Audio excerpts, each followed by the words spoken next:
കൈയൊന്ന് ഉയർത്തിക്കെട്ടി. വേറെ ബുദ്ധിമുട്ടൊന്നുമില്ല. ബുദ്ധിമുട്ടില്ല, വേദന ഉണ്ട്. മാറും, അത് കുഴപ്പമില്ല. അതെ, നമുക്കൊരു എക്കോ ടെസ്റ്റ് ചെയ്യണം. കാരണം വെച്ച് കഴിഞ്ഞാല് ഇത് ഹാർട്ട് ബീറ്റ്, ഹൃദയമെടുപ്പ് കൂടുതലുണ്ട്. അപ്പോൾ ഒരു എക്കോ ടെസ്റ്റ് എടുക്കണം. അപ്പൊ ഞാൻ ഇതിപ്പോ എഴുതുന്നുണ്ട്. ഇത് കഴിച്ചിട്ട് ഒരാഴ്ച കഴിഞ്ഞിട്ടേ അത് കാണാം കേട്ടോ.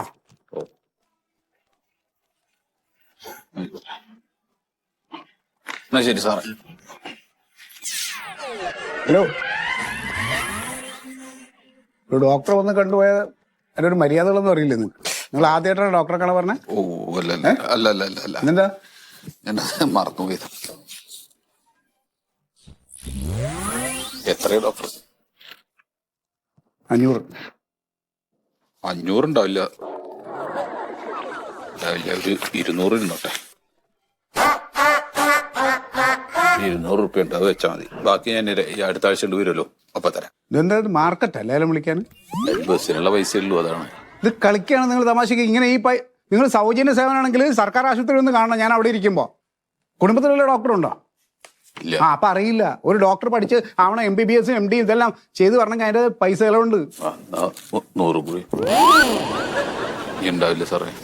നിങ്ങളൊന്ന് ദൈവത്തെ ഓർത്ത് നിങ്ങളൊന്ന് കാണാൻ വരാതിരിക്കാൻ വേണ്ടി എന്ത് വേണം? നിങ്ങൾ സ്വന്തമായിട്ട് ചികിത്സിക്കുക, അതാ നല്ലത്. ഇപ്പൊ അതിൽ മരുന്നിനുള്ള പൈസ ആയിക്കോട്ടെ, വേണ്ട നിങ്ങൾ കൊണ്ടുപോ. 100 റുപ്യം കൂടി ബസ്സിനുള്ള തന്നെ ഉള്ളൂ. ശരി ഡോക്ടറെ. ഓ,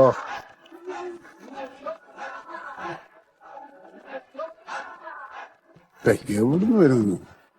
ഇപ്പോഴും 100-200 ഡോക്ടറെ കാണാൻ നടക്കുക കുറെ എണ്ണം.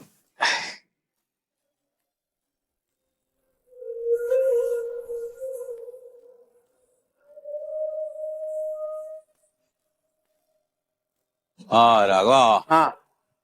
സത്യ എവിടെ പോയിനി? ഞാനേ ഡോക്ടറെ അടുത്തൊന്ന് പോയതാ. തീരെ വയ്യ.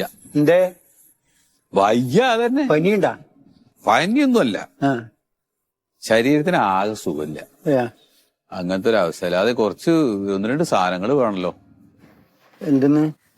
പിന്നെ ഒരു കുളിക്കണ ഒരു സോപ്പ്, പിന്നെ കഴുകണ സോപ്പ് പൊടി മതി, പിന്നെ ഒരു പാക്കറ്റ് ബ്രെഡ് എടുത്തോ, പിന്നെ ഉപ്പില്ലേ? കൊറേ ആയല്ലോ സത്യ. പറ്റില് കൊറേ ആയല്ലോ. പുസ്തകം തീർന്നുവല്ല. അത് തരാം പൈസ തരാം, കയ്യിലിപ്പല്ലാണ്. അല്ല, ഞാൻ മിനിയാന്നില് കൂടെ നിങ്ങള് മോനില്ലേ ഉണ്ണി ഓനിലിപ്പം ഞാൻ പറഞ്ഞു ഇങ്ങനെ അച്ഛന് കുറച്ച് ഇവിടെ കടായിട്ടുണ്ട്, കുറച്ച് പൈസ ഉണ്ട്. ഓനോ ഒരു കേട്ട ഭാവം നടിച്ചില്ല. അവരൊന്നും തരില്ല. അപ്പൊ മണ്ടോതിരി ഇല്ല അവിടെ ഇപ്പൊ? അവർക്കൊക്കെ ആ ഭാഗമൊക്കെ കൊടുത്ത് പിരിച്ചു വിട്ടതിന് ശേഷം പിന്നെ വന്നിട്ടൊന്നും എപ്പോഴെങ്കിലും ഒന്നിങ്ങനെ വരും. അത് കഴിഞ്ഞ് ഒന്നരൊക്കെ പറഞ്ഞു കഴിഞ്ഞാൽ അപ്പൊ തന്നെ ഭാവെല്ലാം കൊടുത്തുമായിരിക്കും അല്ലേ? ഒക്കെ കൊടുത്തല്ലോ. ഇതെടുക്ക്. സോപ്പ് പിന്നെ എന്തെന്ന്? സോപ്പ്, തിരുമ്പുന്ന സോപ്പ്, പിന്നെ ബ്രെഡ്, പിന്നെ ഒരു പാക്കറ്റ് ഉപ്പും. ബ്രെഡില്ല? ബ്രെഡില്ല. അയ്യോ, പൊതിയൊന്നും വേണ്ട, ഇതിലിട്ടാ മതി. പക്ഷെ ഒരു കാര്യം ഉണ്ട് കേട്ടോ സത്യ, എനിക്കിങ്ങനെ തന്നോണ്ടിരുന്നാ പോരാ, ഇവിടെ മേടിച്ചു വെക്കണ്ടേ. അതുകൊണ്ട് പൈസ എന്തെങ്കിലും എങ്ങനെ ആക്കി തരണം. പൈസ ഒക്കെ തരാന്ന്. എങ്ങനെ പൈസ തരാം ഞാൻ? അത് പറഞ്ഞാ പറ്റില്ല, എനിക്കെടുത്ത് കൊണ്ടക്കണ്ടേ സാധനം. എന്നാ അതവിടെ കുറിച്ച് വെച്ചോ, ഞാൻ തരാം. കുറിച്ച് വെച്ചിട്ട് പുസ്തകം കഴിഞ്ഞു.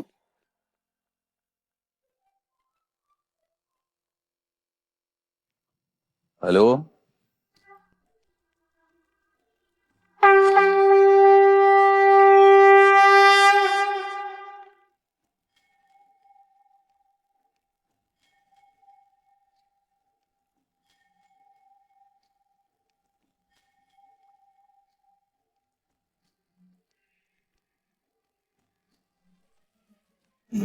ശരി.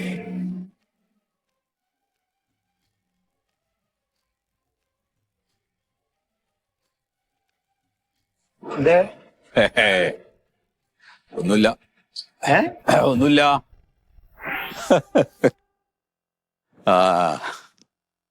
ഭ്രാന്തായ?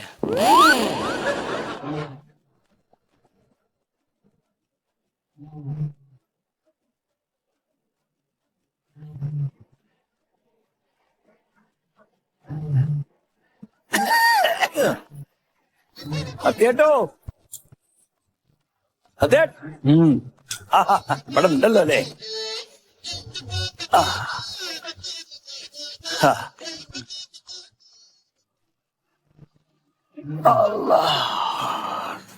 സത്യേട്ടാ, ആ എന്തൊക്കെയാ പാട്? എന്ത് പാട്? ഞാൻ ഇന്ന് വെള്ളിയാഴ്ച ആണല്ലോ. ഉം. അപ്പൊ പള്ളിയിൽ പോയിട്ട് ഇങ്ങനെ വരുമ്പോ എനിക്ക് തോന്നി നിങ്ങളുടെ അടുത്ത് കയറി നിങ്ങളെ വിശേഷമൊക്കെ ഒന്ന് ചോദിക്കാച്ചിട്ട് ഇങ്ങനെ പോന്നാ. നന്നായി. എന്താണ് ആരോഗ്യത്തിന്റെ സ്ഥിതി? പ്രഷർ ഷുഗറൊക്കെ എങ്ങനെയുണ്ട് ഇപ്പോ? ആ അത് കുഴപ്പമില്ല. പള്ളിയിൽ നിന്ന് ബീരാനോടൊരു കാര്യം പറഞ്ഞ് നിങ്ങൾക്ക് എന്തോ ഒരു ലോട്ടറി അടിച്ചെന്നൊക്കെ.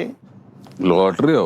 അല്ല, ലോട്ടറി ഇത് ഞാൻ ഉദ്ദേശിച്ചതേ ആ പുറമ്പോക്കല നിങ്ങളെ 25 സ്ഥലം ഉണ്ടല്ലോ, ആ അത് ഹൈവേക്ക് പോയതിന്റെ പേരിൽ നിങ്ങൾക്ക് എന്തോ കാര്യമായിട്ട് എന്തോ കിട്ടിയെന്ന് വീരാൻ പറഞ്ഞു.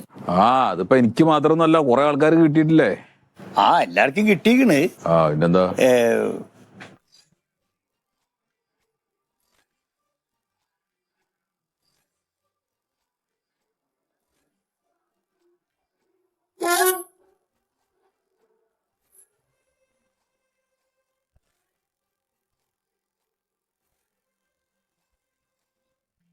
നിങ്ങൾക്ക് എന്ത് കിട്ടിയാല്? 1,05,00,000. 1,05,00,000 ഉറുപ്പിയോ? വലിയ കിട്ടലല്ലേ? അല്ല, നിങ്ങളൊന്ന് ആലോചിച്ച് നോക്കി. ഒരു മനുഷ്യനും വേണ്ടാത്ത സ്ഥലം ഇനി ആ സ്ഥലം, കുർക്കന്മാർ ഓലിട്ട് നടക്കുന്ന സ്ഥലം. നിങ്ങൾക്ക് ശരിക്കും ഓർമ്മ ഉണ്ടോ? നിങ്ങളെ അച്ഛന് ആ സ്ഥലം കച്ചവടമാക്കി തന്നത് എന്റെ വാപ്പയാ. ഓർമ്മ ഉണ്ടോ നിങ്ങൾക്ക്? അതൊക്കെ ഓർമ്മണ്ട് മൊയ്തോ. അല്ല പറയാ ഞാൻ. ഇപ്പൊ അത് പറഞ്ഞിട്ട് എന്താ കാര്യം? എന്തായാലും നന്നായി. ഇപ്പൊ നിങ്ങളിപ്പോ എന്താ നിങ്ങളെ പരിപാടി? എവിടെ ഇടുന്നത്? നീ തീരുമാനിച്ചോ?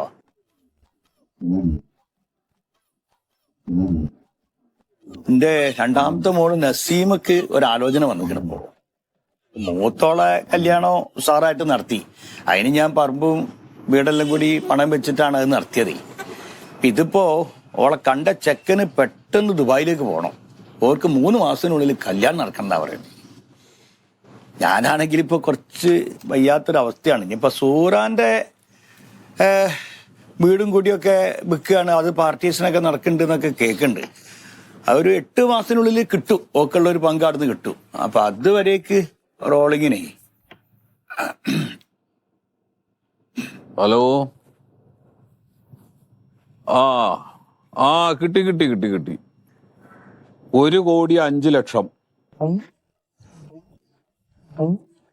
ഉളുപ്പുണ്ടടാ നായേ, ആണെങ്കിൽ എന്നോട് പൈസ കടം ചോദിക്കാൻ.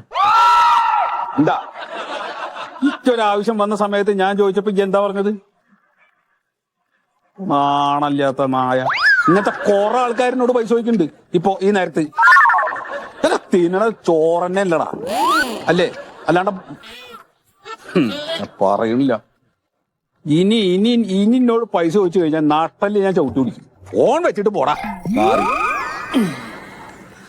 അപ്പൊ സത്യടാ, ഞാൻ ഒന്ന് സുധാകരന്റെ വീഡിയോ വരെ ഒന്ന് പോണം, പോയിട്ട് ഇങ്ങോട്ട് വരാം. ആ അല്ല എന്താ പറഞ്ഞു തുടങ്ങിയത്? അല്ല, നസീമന്റെ നിക്കാഹ് പറഞ്ഞല്ലോ ഞാൻ. അപ്പൊ അതിന് നിങ്ങള് നേരത്തെ അങ്ങോട്ട് ഭാര്യയായിട്ട് വരണമെന്ന്, ഒരാളായിട്ട് അവിടെ എന്താണെന്ന് പറയാൻ. ആ ഞാൻ ഓളെ കുഴിന്ന് കുത്തുണീപ്പിച്ച് കൊണ്ടുവരാം. ആ അത് നേരാ. ഓക്കെ. ഞാൻ വെപ്രാളത്തില് എന്തൊക്കെയോ ഇങ്ങനെ ഉണ്ണിയും മണ്ടും ഒക്കെ ഉണ്ടാവുമല്ലോ, ഒരൊക്കെ കൂട്ടിയിട്ട് അങ്ങോട്ട്. ആ മക്കള് 2 വരുന്നുണ്ട്, ഉണ്ണി മണ്ടു. ആ ഇപ്പൊ ഓരോ നായ്ക്കൾ ഇങ്ങനെ വന്നു തുടങ്ങും. അല്ല ഒന്നിനു പുറകെ ഒന്നായിട്ടേ. അല്ല, ഇവര് 2 തെറ്റില്ല. ഇപ്പൊ നന്നായോ? ആ നന്നായിട്ടുണ്ടാവും. ഉണ്ണിയേ, മണ്ടോ. ആ അച്ഛാ, ഞാൻ വരുമ്പോഴേ ഇവനാ ബസ് സ്റ്റോപ്പിൽ വായി നോക്കിയേക്കണ്, പിന്നെ കയറ്റിക്കൊണ്ട് പോന്നു. എന്തേ ഇവനെന്തിനാ കരയണ്? എന്തിനാ നിലവിളിക്കണേ? രാത്രി സ്വപ്നം കണ്ടു.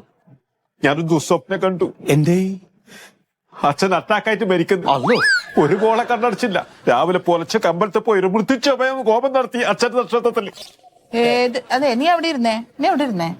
ഇത്ര നേരം ഞാൻ നിന്റെ കൂടെ അല്ലേ വന്നേ? നീ എന്നിട്ട് ഈ കഥയൊന്നും എന്നോട് പറഞ്ഞില്ലല്ലോ. സ്വപ്നം കണ്ടതല്ലേ? ആണോ? നീ ഏത് നക്ഷത്രത്തിലാണ് പൂജ നടത്തിയത്?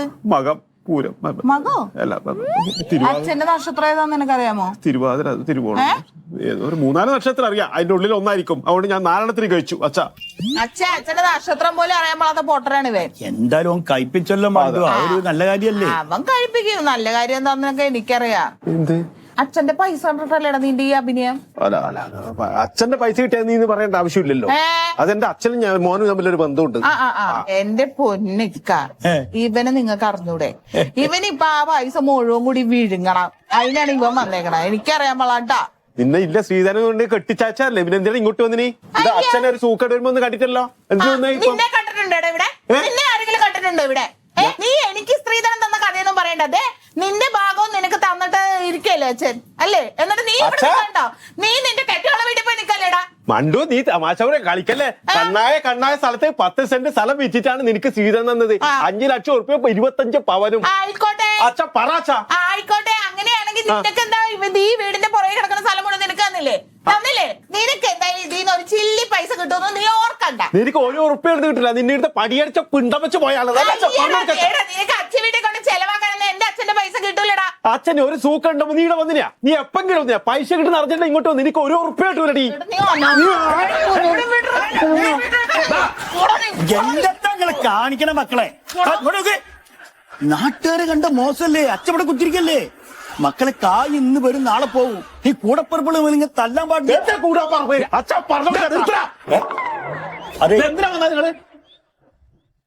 എന്തിനു വന്നാണ്?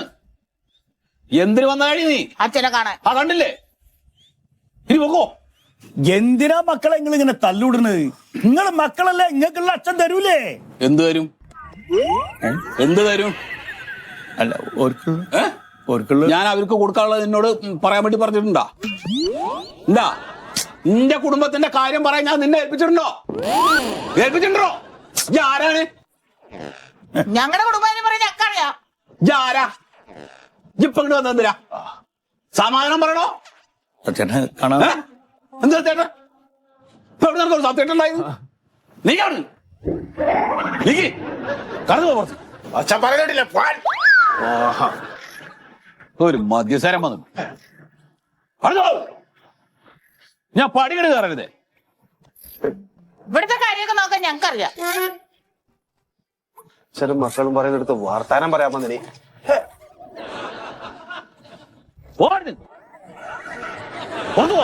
എന്താ നോക്കണേ?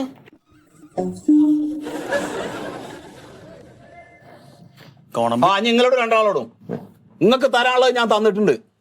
അനക്ക് തരാനുള്ള സ്ഥലം ഞാൻ നിന്റെ പേരിലാക്കി തന്നിട്ടുണ്ട്. നിനക്കുള്ളത് ഞാൻ തന്നിട്ടുണ്ട്. അവിടെ ആ ഒഴിഞ്ഞു കിടക്കുന്ന ഒരു 10-25 സെന്റ് സ്ഥലം, ആ കല്ലിട്ടുഴി, അത് നിങ്ങൾക്ക് വേണോ വെച്ചപ്പോ നിങ്ങൾക്കൊന്നും വേണ്ട, രണ്ടാൾക്കും വേണ്ട.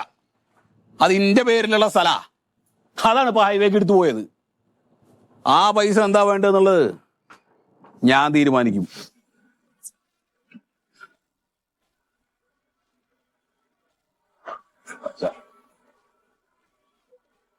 അച്ഛന്റെ മരണം ദുസ്വപ്നം കണ്ട് കരഞ്ഞു നടന്നു വന്ന പോലാ. ചിലക്കാണ്ട പോടാ പോരാ ബസ്സിന് മക്കളാ.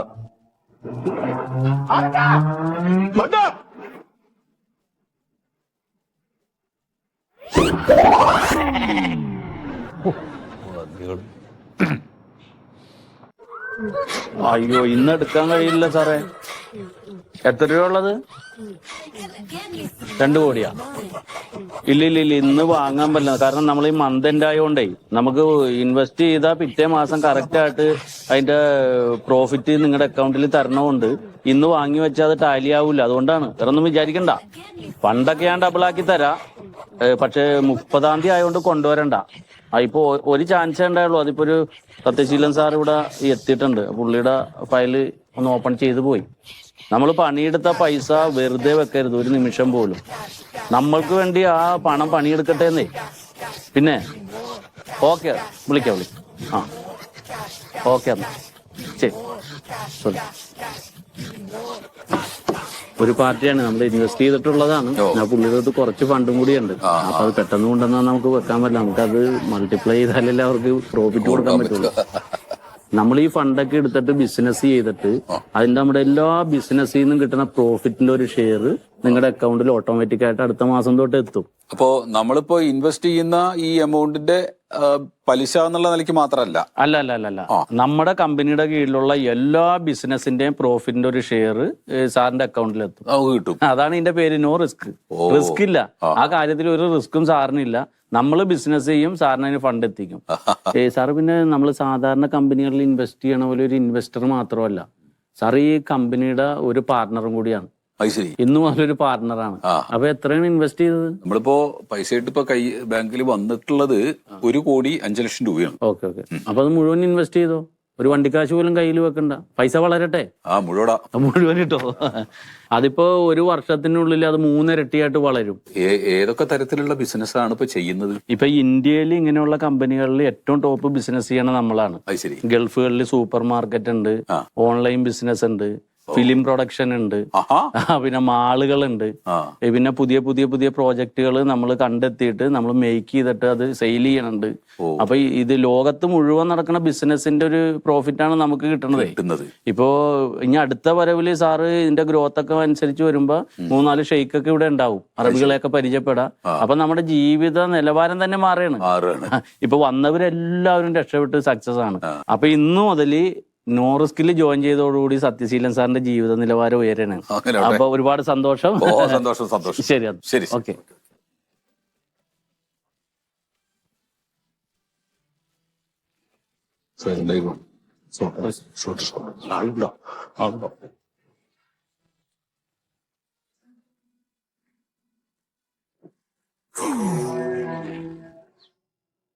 പ്രസാദ് ബല്ലൊന്നടിക്കോ?